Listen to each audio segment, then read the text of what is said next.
they realize not just the benefit of information sharing, but the expectation of information sharing, they've got to start building processes behind it to support that expectation. It's not just information sharing, of course, with our government partners, but also with our service providers in that case. But they are also being affected by the same challenges that we are. Mandiant was also affected by the most recent incident. That was part of how a lot of us became aware, was the news around Mandiant actually getting hacked as well. And I'm using that term liberally, but I think we all know they got into their environment as well, Microsoft as well. So we are battling this together internally and as partners, which absolutely requires information sharing. One of the information sharing challenges that I've seen in working with the particular partners that you've named, as well as the government agencies that we coordinate with, is that while you're currently being affected by an incident as large as what we saw last year, finding secure spaces and ways to do that information sharing becomes absolutely critical. There is nothing that will stop information sharing faster than having all of your platforms become compromised.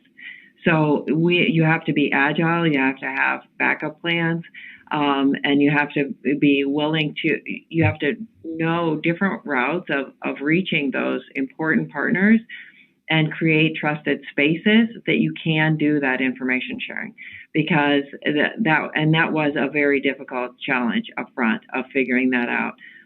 For us in the government that are heavily reliant on Microsoft, it was the perfect target for the recent incidents because so many government agencies are using it. And then, of course, working with them and finding ways to communicate when you know that space is compromised was a really, really big challenge. So information sharing, absolutely critical. Secure information sharing, even more critical during an incident. The information sharing, we already get some intelligence and threat feeds. We get our IOCs, we get that information, and if you're willing to pay for it, it's great. It's actionable. And you need to have someone who can deal with it. So you need to have threat intelligence built into. Next thing you know, the cost starts to get a little high. I think there needs to be some way for smaller companies, to Anne Marie's point, to be able to digest the information because they exist in the supply chain, sometimes in large part, right?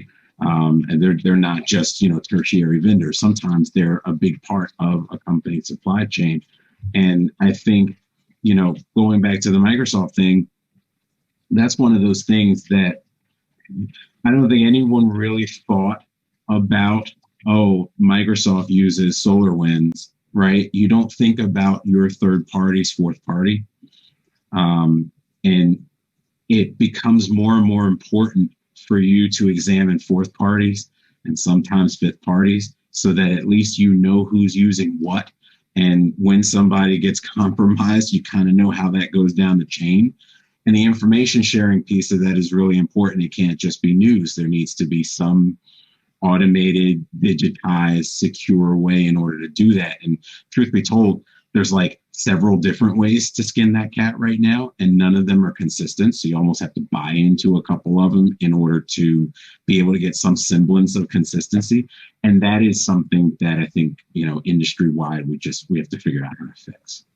Some of these things just make sense, and so I love the momentum around this. I agree that, information sharing can be a struggle for a lot of different reasons, not just for small companies, but for big ones. It's another area where I think large enterprises can lead and make those avenues better for smaller counterparts to also demonstrate the value.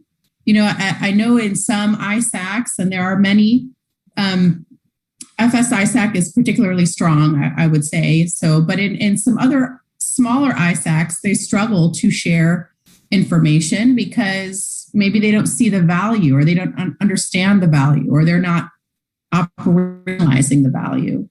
And the benefit of having this connected response together as not just early warning systems, but, ways to react in time can be quite priceless. It can be the difference, right? But, we've got to be able to articulate that value a little bit better and demonstrate that, I think, with data and stories and actual impact.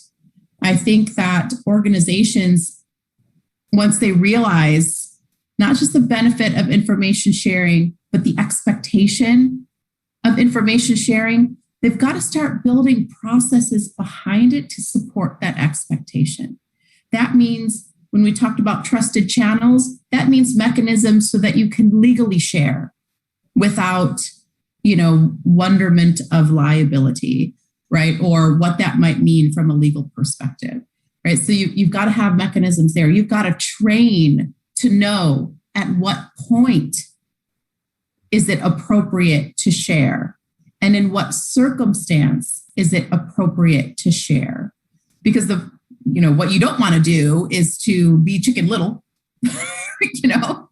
and, think you're compromised where it might just be a simple error or a mistake or what have you. So you've got to build that into your corporate muscle memory response, right? And that information sharing piece has got to be part of that. And I see that missing sometimes in security programs or companies in general.